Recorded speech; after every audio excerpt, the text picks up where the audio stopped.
Começa agora o Lições da Bíblia, o nosso encontro semanal de estudo profundo da Palavra de Deus. E hoje vamos falar sobre lealdade. Na realidade, a nossa suprema lealdade a Cristo, que é o nosso Senhor, e como essa lealdade a Cristo é espelhada também em nossos relacionamentos. É sobre isso e muito mais o Lições da Bíblia que está no ar.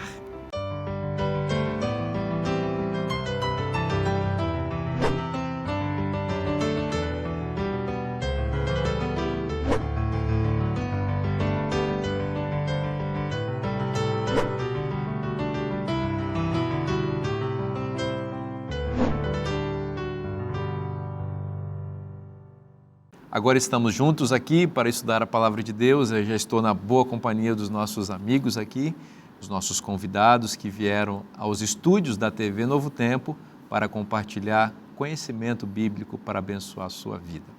Bom que você também está com a gente, né? Está aí esperando já com a TV ligada, com o celular, com o computador, para ter esse momento especial de comunhão com Deus a partir dessa conversa espiritual que nós temos aqui para abençoar a sua vida. Então eu apresento para vocês mais uma vez os nossos convidados que estão conosco ao longo dessa temporada. Aqui à minha esquerda, o pastor Leonardo Nunes. Seja bem-vindo, pastor. É bom demais, já. Faz um tempinho, hein? Estamos juntos, né? Pastor Carlos Olivares, bom ter você com a gente. Muito obrigado, uma alegria estar aqui. Querido pastor Edmur, seja bem-vindo, meu irmão. Obrigado. Vou pedir você para orar para a gente agora. Vamos orar. Santo Deus, nosso Pai amado, obrigado, Senhor, por esse novo estudo que a gente vai fazer nesse momento. Amém. Que o Senhor nos abençoe com o Teu Santo Espírito e que Ele promova em nós todo o entendimento da Sua palavra. Amém. Isso que eu te peço e agradeço, em nome de Jesus. Amém, Amém. Pai. Amém. Amém. O apóstolo Paulo é um grande conselheiro, né? Um grande sábio. Eu acho que foi você que disse em programas anteriores aí que ele está como um profeta, né? Um profeta sábio ou sapiencial, dando conselhos à sua igreja. Esses conselhos estão nos beneficiando. Veja, no programa anterior falamos, a partir do que ele disse aqui, sobre família, né? Matrimônio, casamento, e vimos como isso espelha o relacionamento entre Deus e a igreja. E hoje vamos falar de relacionamento entre pais e filhos, entre senhores e servos. Vamos começar aí, Carlos, introdutoriamente seguindo a linha do texto, né, falando aí do relacionamento entre pais e filhos, especialmente conselho aos filhos. Né? Novamente, relembrar o que falamos no programa anterior, a questão de que no mundo antigo era comum ter essas regras familiares, né? Da família, os códigos da família. E a comunidade estaria esperando alguma coisa acontecer desse mesmo jeito, como no bloco anterior, como no programa anterior falamos, que muitas vezes as mulheres eram só as que eram parte dessa ordem, né? Então falavam os moralistas do passado, falavam mulheres, você tem que se comportar desse jeito. Mas nunca o homem era parte dessa ordem. Neste caso, certo foi. Era o homem que dava a ordem, né? Era a ordem que dava a ordem, exatamente. E agora acontece algo semelhante também, porque a gente vai começar a conhecer uma história onde outros estão sendo nomeados, onde no mundo antigo a gente falaria, que coisa estranha, né? Que coisa estranha. E um deles tem que ver, tudo bem, com os filhos, e depois tem que ver com os pais, mas a questão do filho é dramaticamente interessante. Por quê? Porque quando a gente pensa nesse código, Paulo é bem ordenado. E se nós lembramos só o capítulo 5, verso 22, só para lembrar, esposas, que cada um de vocês se sujeite a seu próprio marido como ao Senhor, com essa mesma ideia, pensamento, vamos para o capítulo 6, verso 1, filhos, obedeçam aos seus pais no Senhor, pois isto é justo. Então, se pensamos em termos antigos, ok, o filho a ordem é obedecer ao pai em tudo. A dizer, os moralistas greco-romanos não falariam, você tem que obedecer a seu pai em tudo, qualquer coisa. Aqui Paulo está dizendo, olha, você tem que obedecer a ele, mas no Senhor.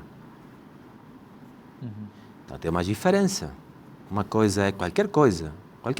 Se você vai lá, tem que fazer, você tem que me obedecer. Aqui ele está dizendo, olha, ele tem que obedecer a ele no Senhor. Quando a gente cresce, quando eu conheci o Evangelho já velho, né? eu não sou adventista diverso, né? Conheci o Evangelho Velho. Eu tinha 20 anos, 19 anos, se fala, 19 anos. Então, estava na universidade, etc. E eu conhecia Cristo, né? E na cultura de hoje, é uma cultura individualista. Porque eu falei, ok, essa é a minha opção. Tudo bem. Mas na cultura antiga, na cultura coletiva, não era tão simples assim. É que o pai tinha que ser parte dessa decisão.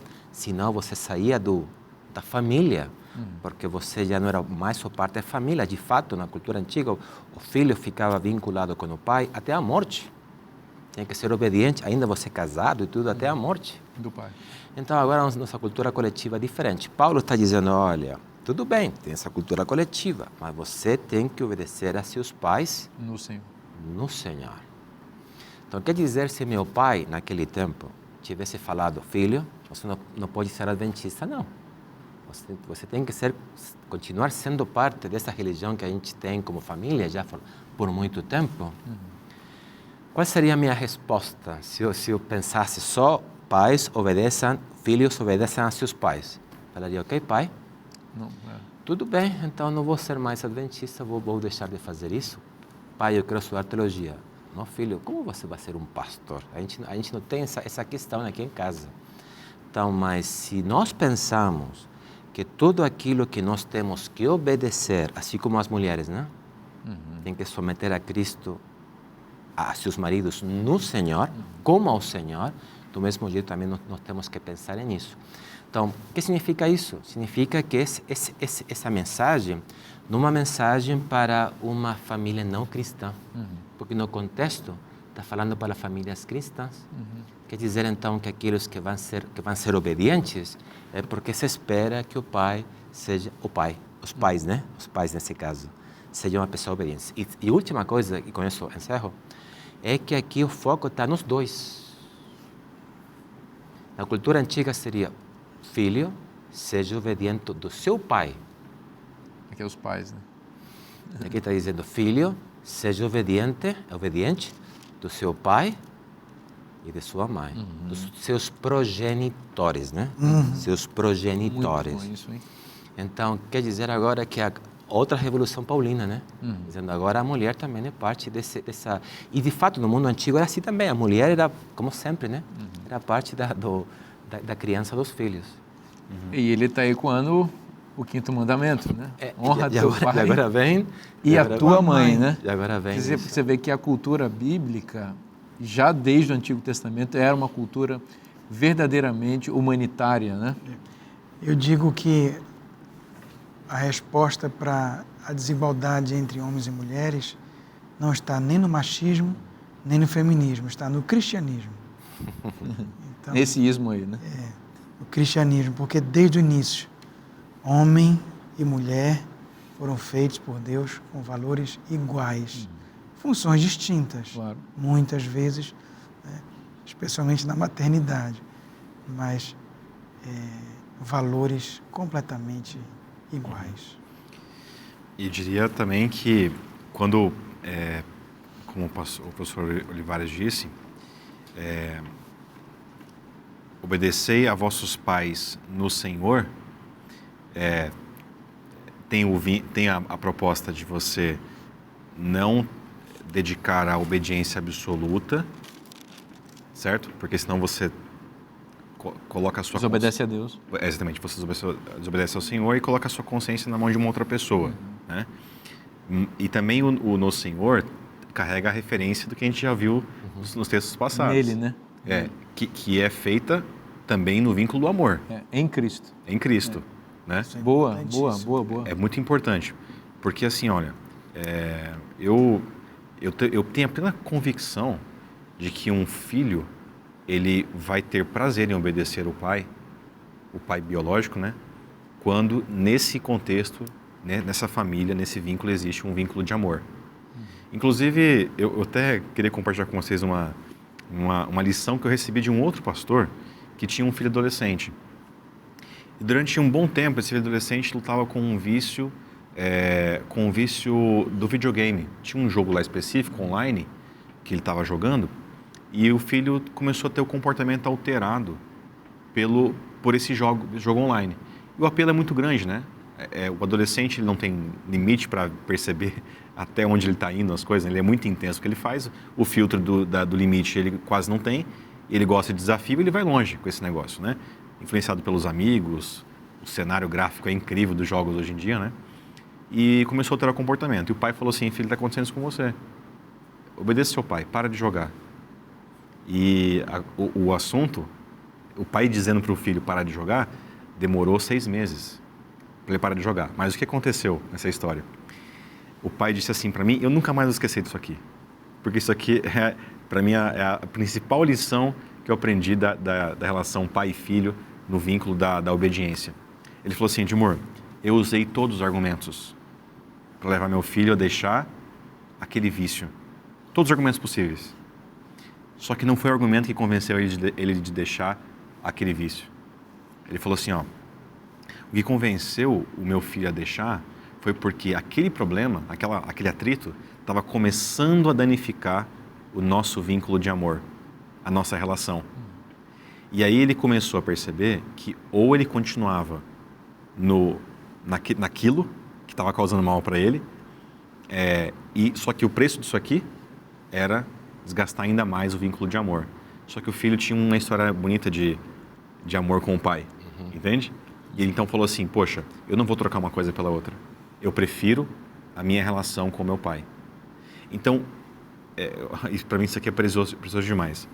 O filho, ele vai obedecer o pai não somente na base da autoridade. Nos momentos mais cruciais de um filho e da voz de aconselhamento do pai, o que vai pesar para o filho obedecer a voz do pai não é tanto um argumento lógico e racional, mas é o quanto existe de afeto, o vínculo de amor desse pai com o filho. Essa história, né? Se a história for fraca do pai com o filho, a chance do poder da palavra do pai ter efeito no coração do filho é pequena. Mas se o vínculo for forte, né, o vínculo de amor for forte no coração do pai e do filho, você começa agora a ver a possibilidade do filho obedecer com mais facilidade, entender que a voz do pai ama demais esse filho. Eu vou aproveitar a sua fala muito importante aqui, falando de vínculos entre pai e filhos, para também fazer uma recomendação para os nossos amigos que estão acompanhando o programa, que são pais, né, e que desejam oferecer o melhor para o filho. Todo pai tem isso, né, quer desejar o melhor para o seu filho. Eu me lembro do meu pai falando, eu quero dar para o meu filho tudo que eu não tive, falando para mim, né, falando da minha família, meus irmãos. E esse é um desejo legítimo dos pais. E o que é o melhor para os filhos? É transmitir um legado de fé, né, um legado de amor, produzir memórias realmente positivas na mente dos filhos, é fazer uma família alicerçada na palavra de Deus, é ter um lar harmônico em que a imagem de Cristo possa ser espelhada. E como é que a gente faz isso? A gente faz isso sendo educado pelo grande Pai, que é Jesus. E ele expressou os princípios da verdadeira família na Bíblia. E este material aqui, escrito pela Darleide Alves, apresentadora aqui da Novo Tempo, sintetiza o pensamento bíblico sobre família, especialmente educação de pais e filhos. E eu gostaria de fazer essa recomendação para você, oferecer essa sugestão para você que é pai, que é mãe, ou que deseja se tornar pai e mãe. Esse material é uma bênção, vai te ajudar. Como é que faz para você ter esse material aqui, essa revista? É só você mandar uma mensagem para o WhatsApp que está aparecendo na sua tela, preencher um pequeno e rápido cadastro, e a nossa equipe vai enviar sem custo nenhum para você esta revista tão especial que foi desenvolvida para abençoar a sua família. Tá bom? Esse é um oferecimento dos Anjos da Esperança. Eu espero que chegue no seu lar e abençoe muito sua família. Bom, Carlos, vamos continuar aqui. O Edmundo acho que falou tão bonito aqui essa questão do pai, do vínculo, né? Que é aquilo que ajudou um filho a obedecer o pai, né? No programa anterior, né? O Paulo estava falando do marido como espelho de Cristo, né? Aqui ele não desenvolve essa semelhança do pai com Deus, mas ela está pressuposta quando ele cita o mandamento, né? Honra teu pai e tua mãe, porque o pai e a mãe que devem ser honrados, eles assumem a autoridade divina na vida dos filhos, né? Então, quando um pai é semelhante a Deus, ele tem filhos mais propensos a amá-lo e a obedecer. E pensar na questão da honra é algo que talvez nós notamos em termos mais modernos, pensar assim, que é o que é honrar o pai e a mãe, né? Na cultura antiga, que provavelmente estava dividida entre honra e vergonha, sabe? O fato como a sociedade estava construída é dizer que honrar seria trazer uma identidade positiva dentro da família coletiva, era algo que era perseguido, era querido, era uma coisa, certo, importantíssima. Então, aqui Paulo não está falando, certo, de que o filho tenha uma boa profissão. Não está falando, olha, honra seu pai, porque honrar significa que você seja rico, que tenha um bom carro, né? Não significa que você seja uma pessoa que vai ter muito dinheiro, vai ser famosa, vai ser um youtuber famoso. Não está dizendo isso. Honrar ali tem que ver com mostrar, dentro da literatura sapiencial e dentro do contexto dos 10 mandamentos, dizendo que tem que ser uma pessoa que se comporte de acordo com a vocação pela qual ele foi chamado.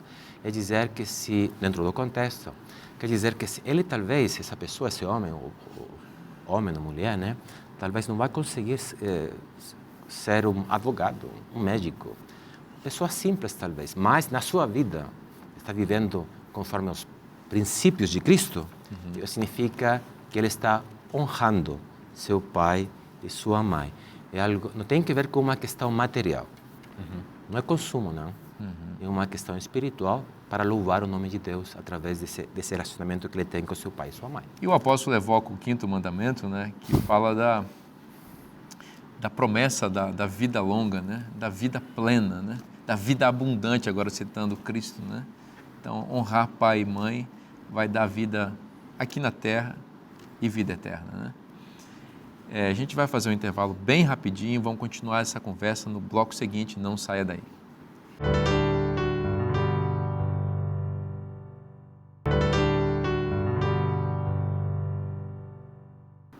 Estamos de volta com o programa Lições da Bíblia para continuar estudando a Palavra de Deus. E você sabe que o programa Lições da Bíblia, ele tem como fundamento da nossa conversa aqui a Bíblia e o nosso guia de estudos que sistematiza aqui os temas para a gente conversar cada semana, né? Olha, eu acho que o nosso programa aqui também funciona como um bate-papo, meio que uma escola, né? A gente chama isso de escola sabatina. Você sabe que a cada sábado, né, nós nos reunimos a partir das 9 horas da manhã, em geral nas igrejas. Você é nosso convidado para estar neste sábado, numa escola sabatina, para estudar esse guia. Tá? Então, estou te fazendo 2 convites. Primeiro, para você estar na igreja com a gente, vai ser muito bom. Tá? Pode chegar lá e dizer, eu estou aqui a convite do pastor Vinícius e dos amigos dele, vim aqui estudar a Bíblia com vocês. E você vai perceber que lá está todo mundo com esse guia aqui. Por quê? Porque o pessoal estuda o guia do Lições da Bíblia. Então, eu recomendo que você também tenha esse material. Você já sabe como adquirir. É só acessar cpb.com.br. Bom, a gente está falando sobre família, relacionamento pais e filhos, a partir de Efésios capítulo 6. E eu vou continuar aqui com o Leonardo, que ele tem coisas legais para falar aí. Filhos, obedecer a vossos pais no Senhor, porque isso é justo. Muita coisa importante que já foi falada. Gostaria de acrescentar pouca coisa. O primeiro é a relação entre obediência no verso 1 e honra no verso 2. Ok. O que é a honra?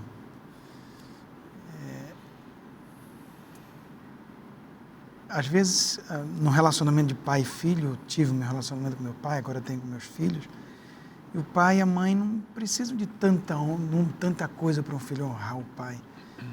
Eu creio que Paulo sintetiza bem essa ideia. Quer honrar o pai? Obedece. Obedece por quê? Simplesmente porque o pai é tirano. Ou porque o pai é autoridade. Porque quando o pai pede alguma coisa para o filho obedecer, ele só quer o melhor para o filho. Porque na obediência está o segredo do sucesso. Está o segredo da vida plena, né? Por que um pai amoroso quer que o filho obedeça? não é para dizer para o filho que ele manda e o filho obedece. Não, porque as regras de obediência estão aí para fazer com que o filho prospere. São princípios de prosperidade. É como um fabricante de um liquidificador ou de um carro que diz, olha, as diretrizes para você ter um carro saudável, né? Um carro que dure bastante, você faz isso, troca o óleo é esse. Se o camarada, não, eu quero colocar graxa. Se ele quiser colocar, ele coloca, mas ele... o que vai acontecer com o carro? Fazer o quê, né? Para o filho honrar o pai, basta uma coisa, obedece. E a obediência, nós já falamos, é no Senhor, não apenas no Senhor para dizer que o pai precisa também estar no Senhor. Ou seja, se um pai é um pai tirano, o filho então tem essa... poxa, meu pai não está no Senhor. Mas também tem outra coisa. Para um filho obedecer ao pai, você precisa resgatar no Senhor de todo o livro. É talvez a expressão que mais apareça no livro. No Senhor é o que me dá a possibilidade de receber as bênçãos. É o que me dá a possibilidade de andar no Espírito. É onde eu tenho a possibilidade de sentar nos lugares celestiais e também é onde eu consigo obedecer. Sem estar no Senhor, a obediência não é natural. A obediência em Cristo. Em Cristo. A obediência tem que ser no Senhor. Porque um filho, às vezes que não tem experiência da vida, que acha que o que é bom para ele é o que dá prazer, e às vezes, muitas vezes, talvez a maioria das vezes, o que dá prazer, na realidade, é mal para ele, né? Ele precisa realmente estar no Senhor para poder obedecer o Pai. Então, essa expressão no Senhor é importante. E outra, que diz assim, pois isto é justo. Não sei quantos pais já ouviram isso e quantos filhos já falaram. Mas, pai, isso não é justo. Mas por quê, pai? E tem horas que o pai precisa dizer, eu digo isso porque eu sou seu pai. Sim. Porque às vezes o filho não entende. Não é que ele está pedindo uma coisa irreal. Porque tem coisas que o filho não entende. É justo pedir. E é justo o filho obedecer. Não é injusto. E aí então ele vai dar a base para esse ensinamento dele. Por que é justo pedir? Por que é bom obedecer? Quando você obedece, você honra. E por que é justo? Porque quando você obedece, você tem vida longa na terra. Eu diria, eu ampliaria olhando para o Novo Testamento, vida eterna. O que eu quero para os meus filhos, o que meus pais queriam para mim, é que eles obedecessem, não apenas obedeçam apenas, não 60 anos, mas que essa obediência de andar no Senhor faça com que a gente possa viver eternamente. Isso não é justo? Essa ideia do que é justo eu achei bem legal, porque parece que ele está dizendo assim, olha, é isso. Você não vai entender muito agora. Você é jovem ainda. Então, simplesmente, pega a ideia. É isso aí, é justo. Né? Porque a pessoa que está em Cristo, no Senhor aqui, né, ela é sábia, mesmo que não tenha toda a experiência. Então, existe jeito de uma criança e de um jovem, um adolescente, tomar decisões sábias, mesmo sem ter passado por toda essa longa vida. Como? No Senhor, no Espírito Santo. Você não vai entender tudo quando seu pai fala, como você disse, faz isso, não faz aquilo. Mas não me parece certo, não é... Você ainda não tem todas as informações. Então, acredita naquele que tem, representante de Deus na sua vida, que é seu pai. Isso é justo. Vai por esse caminho que quando você tiver a idade do seu pai, você vai olhar para trás e vai dizer, meu pai estava certo. Poxa, agora eu percebo como meu pai era um homem sábio. É possível que todos nós já vivenciamos isso, especialmente agora que somos pais, né? Que a gente vê, poxa, eu não entendi por que meu pai falava assim comigo daquele jeito, porque eu estou falando exatamente como meu pai falava comigo agora com meu filho e com minha filha, né? E se pensarmos que a palavra justo também tem o sentido de justiça, não só uma questão de imposição, senão que não só pensar assim, não, você tem que fazer assim porque tem, né? Senão porque é o melhor, porque esse é o caminho justo, essa é a sabedoria. a gente tem uma visão muito maior e, novamente, a gente pode pegar as ideias dos textos sapienciais, né? Onde também a mesma questão está presente.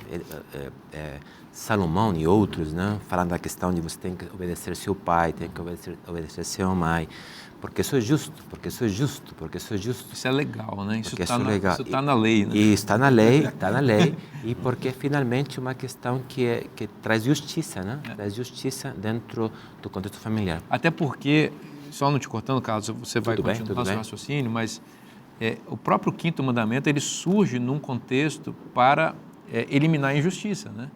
No ambiente cultural em que Israel estava florescendo ali, os pais eram desonrados de muitas maneiras. Eles eram injustiçados. Depois de cuidar dos filhos, eles se tornavam inválidos e muitos desses pais, naquelas culturas ali pagãs, eles eram mortos porque já eram inválidos. Então, o que o Antigo Testamento faz no Decálogo? Uma revolução social de preservação da vida do idoso, né? Filho, honra teu pai, né? Ou seja, obedece não só no sentido da criança para o filho, mas também no sentido da preservação da vida, da manutenção da vida, do cuidado com o pai, porque foi ele que foi o instrumento de Deus para te dar a vida. De fato, se nós pensamos em termos... Isso é justiça, né? Isso. Se nós pensamos em termos do Novo Testamento, nos Evangelhos, Marcos capítulo 7, por exemplo, tem essa disputa sobre comer ou não comer com as mãos lavadas, né? Corban, né? Então vem a questão do Corban. É dizer, olha, eu vou dar para o templo aquilo que é para meu pai, mas eu vou ficar bem com Deus, mas não é com meu pai. Então ele fala, vocês são hipócritas. Vocês não estão honrando o pai e a mãe. Isso é injusto, né? Isso é injusto. Então, isso é injusto. Por isso falando que a questão é uma questão de justiça, é dizer, não é só uma questão de o que é correto, é porque tem que ser feito muito desse bom, jeito. muito bem colocado. E eu acho que também cabe uma palavra de orientação também aos filhos que não tiveram pais... Bem lembrado. Pais que, de alguma maneira, são justos, né? Que foram, justamente. Nesse caso, talvez, pais que só provocaram a ira nos filhos, né? Então, assim, eu acho que aí tem um princípio importante, né? Porque quando o Paulo fala sobre obedecer os pais no Senhor, de novo, né, relembrando a ideia, não é uma obediência absoluta, porque também ele não quer deixar o filho vendido a um pai severo, né, e tirano. Mas aí tem um princípio importante que sempre me ajudou nesse sentido. Quando eu converso com filhos grandemente frustrados com os seus pais. Acho que a Bíblia nos pede para a gente amar os pais. Amar. Gostar é uma outra coisa. Gostar e amar são coisas diferentes. A gente ama por mandamento. A gente gosta por escolha, né? Por vínculo e um vínculo saudável. Então, o nosso pai e a nossa mãe, por mais que eles, por alguma razão, nos irou e nos colocou numa situação complexa da vida, ainda assim, por mandamento, precisamos amá-los. Nós temos que amar, honrar. E a justiça no Senhor em relação ao seu pai e à sua mãe é que você cuide dele e dela até o último dia da vida deles, independente do que eles fizeram com você na sua vida. Isso é amar. Gostar é aquela pessoa que você tem intimidade, que você gosta de comer junto, tem relacionamento e tudo mais. Porque tem muitos filhos cristãos que, quando se encontram com o Evangelho, eles querem ter o seu vínculo paterno e materno totalmente restaurado. Só que se o pai e a mãe não têm um coração convertido e não restaurou o seu próprio coração, pode ser que esse vínculo nunca mais seja reconstruído. E eles se sentem na obrigação, e vivem uma culpa constantemente, de ter esse vínculo reparado. E pode ser que ele não vai ser, porque depende da outra pessoa. Então, o que fazer em relação aos pais que abusaram os seus filhos, que maltrataram os seus filhos, que ignoraram os seus filhos? O que fazer? Amar. E amar é cuidar dessa pessoa até o fim. Mas pode ser que nunca mais você tenha a intimidade que você queria ter com o seu pai e sua mãe, entende? Talvez não seja prazeroso estar com eles, mas eles vão precisar de você. E por mandamento, a gente ama até o inimigo, né? Por mandamento, a gente ama até o inimigo. Então, o pai e a mãe, nesse sentido, é honrado e respeitado até o fim, independente de como foi a história passada. Edmu, eu agradeço muito pela sua sensibilidade pastoral de tocar nesse aspecto, porque eu acredito que muitas pessoas estão se identificando com aquilo que você falou. A gente, às vezes, fala de forma ideal, mas o mundo real traz muita separação entre pais e filhos, muitos atritos, muitos conflitos, mesmo dentro da vida cristã, né, da igreja e tal. E muitas pessoas carregam essas culpas que você mencionou. Eu acho que você deu um conselho bastante sábio. A honra, o respeito, mas também tendo a maturidade para perceber que não dá para ser exatamente como foi projetado no início por Deus. A gente vai administrando a realidade aqui. Pensando novamente, vamos pensar assim em termos antigos e pensar assim em Efésios, escutando a carta. Eles estão assentados, então vão falar para os filhos. E, bom, na cultura antiga não tinha isso, de fato, né? O filho ficava, obedece, e acabou, né? Você tem que fazer isso, tem que fazer isso. E Paulo foi uma voz distinta, né? Ele vai dizer agora paz, agora é com você. Eu até imagino os filhos cutucando.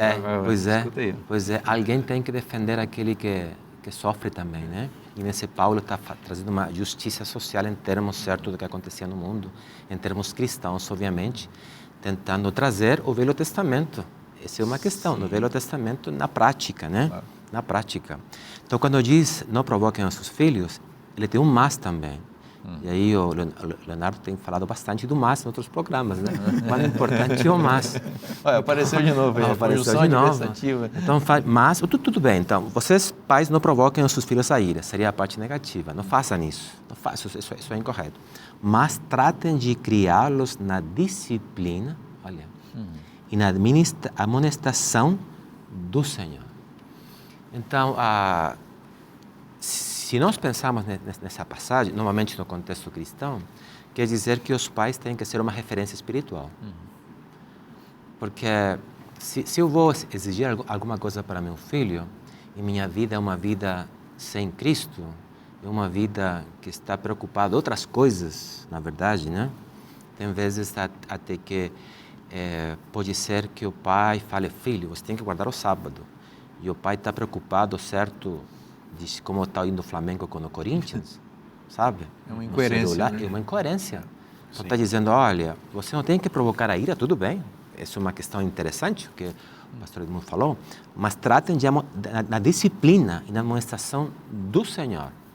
Sim. Então, mas não é qualquer coisa, não é uma educação boa, você pode mandar para a universidade, mas a educação real é a educação em casa, em termos práticos, fazer o culto familiar, sabe? Começar o dia com Deus, orar, receber o sábado, né? Despedir, essas coisas que são detalhes interessantes e são muito lindos. A disciplina, né? A disciplina. Então, não é uma questão só, olha, vai lá, vai ler Nietzsche, né? Conversar no belo, novo computador, o novo iPad. Não, filho, vem cá, a gente vai conhecer o Senhor. Vamos conhecer o verdadeiro Senhor. Essas duas palavras, disciplina e admoestação, são interessantes. A primeira disciplina é que deu a nossa palavra pai, né? Que pai-ideia do pai. E não é simplesmente disciplinar aqui na questão de castigo. Aqui batendo, aqui é instrução, aqui é cuidado, aqui é conselho. Discipular. Aqui é discipulado que está em moda, né? Então, esse contexto. E a outra palavra, admoestação, está relacionado com mente. Então, o que Paulo está falando de disciplina e admoestação é essa educação completa. Hoje em dia, as pessoas estão terceirizando a educação para os governos, para os outros. É a creche, é a escola. A Bíblia não está dizendo que quem educa é a escola. A escola pode instruir. Quem educa são os pais. Ele usa duas palavras. Tanto disciplina. Na questão comportamental, disciplina, quanto na questão mental. Conjunto. Quem educa é pai e mãe. E veja, muita gente sai de casa para trabalhar, cuidar das coisas, porque realmente precisa. Agora, muita gente faz isso para fugir da responsabilidade de educar. Porque educar é muito mais difícil. Educar um filho e uma filha é muito mais difícil do que gerir uma empresa. Porque educar é treinar alguém para ser um cidadão da Nova Jerusalém. E isso, ele diz aqui, é para pai e é para mãe. Educar com disciplina e admoestação do Senhor, né? Então tem uma fonte aí também, né? Vem de Cristo a orientação para disciplinar e admoestar. Nós vamos fazer um intervalo bem rapidinho, não sai daí porque o programa volta já já. Não servindo apenas quando estão sendo vigiados, É isso aí? somente para agradar pessoas, mas como servos de Cristo, novamente, né? Escravos de Fazendo de coração a vontade de Deus. Sirvam de boa vontade, como se estivessem novamente trabalhando para o Senhor e não para a pessoa, sabendo que cada um, se fizer alguma coisa boa, receberá isso através do Senhor, seja servo, olha ali, e seja livre.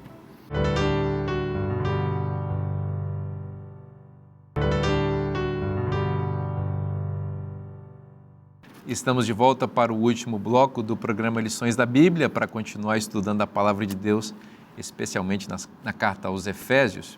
E é bom ter a sua companhia conosco, viu? Que bom que você está aí, coladinho conosco, firme aí, estudando a Palavra de Deus. Eu agradeço muito a sua companhia. Bom, agora a gente vai entrar num tópico muito importante da carta. Até aqui, no bloco anterior, a gente estava falando sobre as relações entre pais e filhos. E agora vamos falar um pouquinho da relação entre senhores e servos. E eu vou acionar aqui meu amigo Carlos para nos explicar um pouco como se dava essa relação entre senhores e servos, ou também escravos, como é colocado aqui. Isso é, bom, primeiro, é bom relembrar, a gente falou já no programa anterior, e o Leonardo sublinhou essa questão, que a palavra, na verdade, seria escravo, né? Seria escravo. Nós tentamos fazer muitas vezes uma apologética, sabe? Da palavra, tanto dizer, não, é que como é possível, não? Que ele está dizendo que os escravos também têm que se submeter. A verdade é que ele teria, alguns pensam, não? Teria que estar se revolucionando, dizendo, olha, você tem que ficar livre, você tem que lutar pela sua liberdade. Mas Paulo não vai fazer isso. E por que a gente pensa isso? Porque muitas vezes nós temos palavras que estão carregadas de significado na nossa mente. Temos a pressuposição, preconceito, conceito anterior, né? Então, nós pensamos na questão da escravidão em termos América-África, América-África, em termos de raça até, né? Uma raça específica contra uma raça específica. Mas no mundo antigo, a verdade, até na Bíblia, até no Pentateuco, a gente nota que tem a questão da escravidão, de uma realidade do passado. Nós temos que reconhecer que no passado tinha escravidão e, ao mesmo tempo, reconhecer que era uma questão diferente como hoje é pensada. Era negativa, obviamente, mas não era uma questão simplesmente racial. Não era uma questão só de branco e negro. Podia ser de outras raças, de fato. Podia ser branco e branco, sem problema. Ou de até, dentro de alguns contextos, certo, de latinos com brancos. Olha ali, isso é interessante no contexto de Roma, né? Os latinos que dominavam os brancos. Né? Pois é, a questão romana, eles não são brancos, são latinos, mas também tinham escravos, certo, brancos. Então, essa seria uma primeira impressão. A segunda é como era tratado o escravo na literatura que a gente tem. Então, a gente tem duas questões. A primeira é o fato que temos que ser honestos que o escravo era um objeto. Isso sim, era um objeto. Esse escravo que está sendo falado Esse escravo aqui. é um objeto. É dizer, ele podia ser pertencia punido. ao Senhor. Pertencia, era um objeto dele. Ele podia ser punido, podia ser maltratado, podia ser violado, estrupado. Ok? Por outro lado, você tem os moralistas que lutam contra isso, dizendo, olha, isso não é possível, você tem que trazer essa... Tudo bem, é um objeto, mas não tente tratar essas pessoas desse jeito. Uma terceira questão é que eles podiam ganhar sua liberdade, podiam ser manumitidos tecnicamente, né? É dizer, podiam ser libertos, não eram livres, mas eram libertos, é dizer, podiam ganhar sua liberdade. Diferentes momentos, eles podiam até trabalhar, independentemente pelo lado, sabe? E ganhar algum dinheiro e pagar pela sua liberdade para o dono. Então, quer dizer que não era o mesmo contexto americano aqui, não? América completa, com a questão africana. E uma terceira questão é que muitas vezes no passado ser um escravo também era uma coisa boa. Se você tinha muitas dívidas, né? Pensando no contexto bíblico, você podia dizer, olha, eu posso ser um escravo? Eu não quero sofrer com minha família. Tudo bem. E você entrava nesse contrato, né? Coisa estranha, mas era feito assim. E uma última coisa, tinha escravos muito preparados. De fato, um escravo, que me parece que o nome dele era Tiro, que era o escravo de Cícero, não? O orador, o moralista, era um escravo totalmente preparado e rico. Olha, uma coisa assim que a gente nem pensaria, né? Nem pensaria. Então, dentro dessa coisa estranha do passado, Paulo agora vai dizer, olha, quanto vocês servos, obedeçam a seus senhores. Mas, novamente, e aqui eu quero sublinhar o que temos falado até agora, não? Que tudo começa com o verso 21. E me parece que o Leonardo, no capítulo 5, verso 21, certo? Num programa anterior, sujeitando uns aos outros. Daqui vem a revolução. Você pode, no mundo antigo, falar e dizer, olha, escravos, você tem que obedecer, você tem que fazer tudo. Obedeçam. Mas nunca vai falar dos amos. Nunca vai falar dos senhores. Dos senhores aí. Nunca vai falar deles.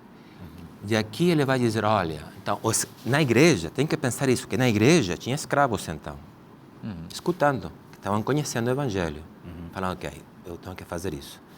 Mas agora, agora vem o turno do dono também, né? Do dono, dizendo... Possivelmente eles estão ouvindo isso aqui juntos, na casa do Senhor. Pois é. Tá ali pai, mãe, família, escravo, dono, tudo na mesma casa, ouvindo a mensagem. É assim mesmo, Por quê? Porque não tinha uma igreja como templo, tinha uma casa. E quem tinha casa, essa é uma questão que a gente pode debater, eram as pessoas ricas. Com certeza. Porque a casa pequena podia ter um grupo Casa maior. Filemon. Então eram pessoas de dinheiro que tinham escravo, e o melhor exemplo é Filemon. Então, se você vê essa questão, é uma revolução.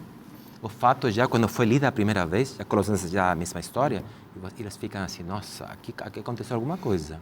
Então, obedecer a eles, mas no Senhor, olha ali, obedeçam a seus senhores aqui na terra, com temor e tremor, com sinceridade de coração, como a Cristo. Então, o padrão agora é outro. O senhorio de Cristo. Mesmo padrão da mulher, não é? Mesmo palavreado, desculpe. Não, pode avançar. É só isso mesmo, porque eu achei, é o mesmo palavreado, como a Cristo. A mulher, como a Cristo. Pode continuar. E diz assim, não servindo apenas quanto estão sendo vigiados. É isso aí. Somente para agradar pessoas, mas como servos de Cristo, novamente, né? Escravos. Fazendo de coração a vontade de Deus. Sirvam de boa vontade, como se estivessem novamente trabalhando para o Senhor e não para a pessoa, sabendo que cada um, se fizer alguma coisa boa, receberá isso através do Senhor, seja servo, olha ali, e seja livre. Tanto livre quanto servo, ou seja, tanto o servo quanto o Senhor, né?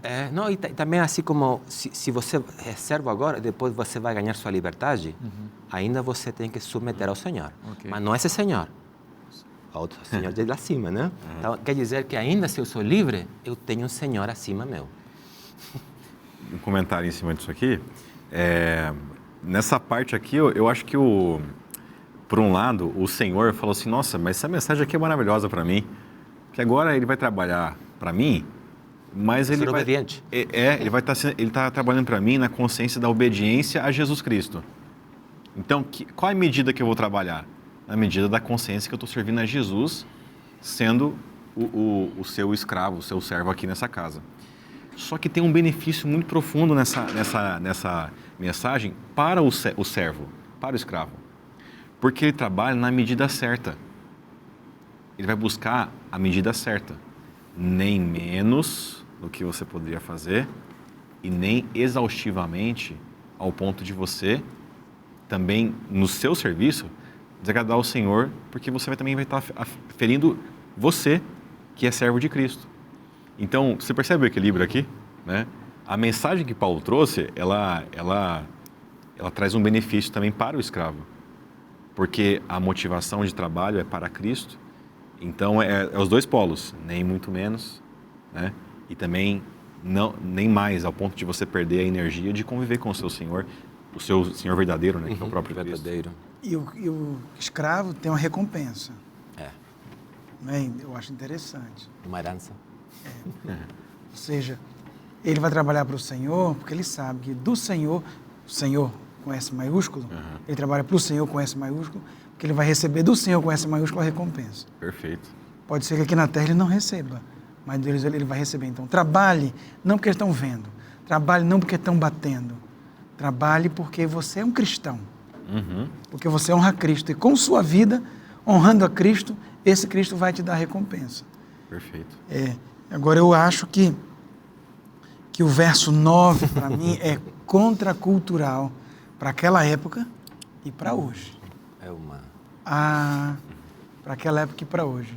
Eu posso só fazer Por um favor. último comentário depois a gente avança. Tá. E uma coisa importante aqui também. O servo, esse servo aqui, também percebe o olhar de Deus sobre o trabalho dele. Sim. Entende? O texto não fala assim, servo, trabalhe bastante para você comprar a sua liberdade, aí você continua a sua vida. Não. Servo, se você quiser ficar por aí, tá legal. Porque eu reconheço aonde você está como um lugar digno de você trabalhar. Entende que o ponto? Você tem valor também. Você tem valor. Não sou um eu reconheço objeto. o lugar. Então, assim, aqui está uma lição importante para pessoas que talvez estão numa posição de trabalho que não acham que é de valor, que não acham que é importante, sabe? Eu acho que a gente até disse em algum contexto das lições passadas, sendo uma vocação direcionada para o reino de Deus, todo esse trabalho é divino, entende? Esse trabalho é reconhecido, é o teu chamado e você vai fazer de acordo com a vontade do Senhor. Eu acho que, Edmur, muito legal você falar isso. Antes da gente avançar aqui no verso 9, é que fazendo uma aplicação para essa relação servos e senhores, para a relação de patrão e trabalhador hoje, Sim. né? Acho que a gente poderia fazer aqui, por exemplo, essa questão, que eu achei muito rica isso, é muito rico isso, né? Sirva ao seu patrão, ou à sua empresa, o seu local de trabalho, a sua função, não porque tem alguém vigiando, né?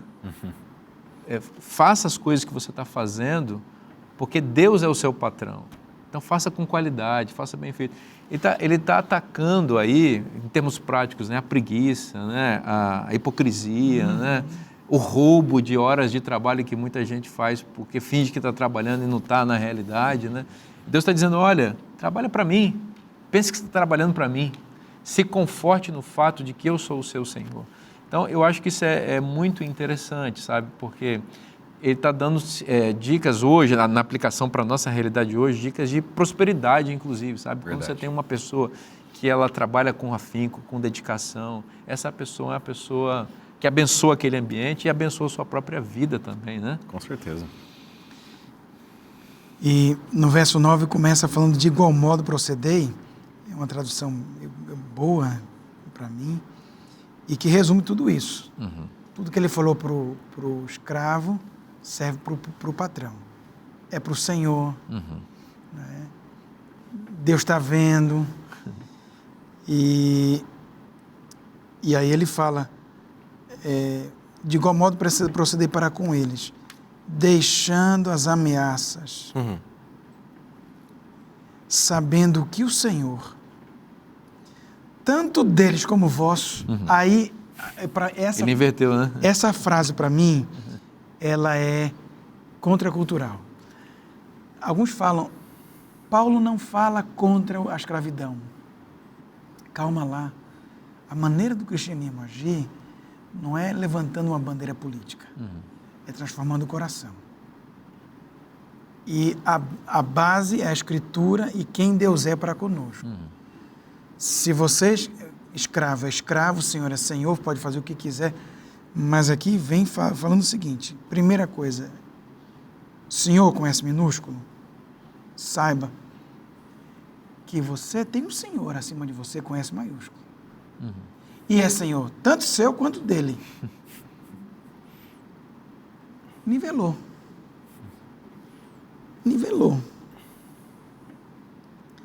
E ele no final ele vai falar, e esse Senhor não faz acepção de pessoas. Não é mais escravo e Senhor. É tudo igual. São duas criaturas que têm o mesmo Senhor. Deus não faz acepção de pessoas. Ele respeita que haja o patrão, o empregado, que haja essa relação, né, funcional, mas ele aqui está banindo com essa diminuição de valor de um ser humano sobre o outro. E coloca, olha, anda direito. Porque eu, que sou senhor de você, eu estou vendo. Do mesmo jeito que você está vendo o seu servo, eu estou te vendo. Né? Um detalhe interessante. Então, isso quer dizer que o dono que estava escutando ali, ele agora, Paulo está dizendo, você é escravo também. É isso mesmo. Sim. Você tem um dono, você é escravo, se comporta bem. Isso é interessante. Então, trate o seu servo bem, porque lembra que você tem que prestar conta. E que o critério de avaliação que eu tenho com você é o que você faz com ele. Né? Uau. Deus não faz acepção de pessoas. Você é amado por Deus, independentemente da sua cor, da sua raça, da sua cultura, do seu salário, da sua conta bancária. Deus ama você porque você é ser humano e é filho dele. Então receba essa maravilha do Evangelho de que Deus ama a todos e deseja salvar a todos, inclusive você.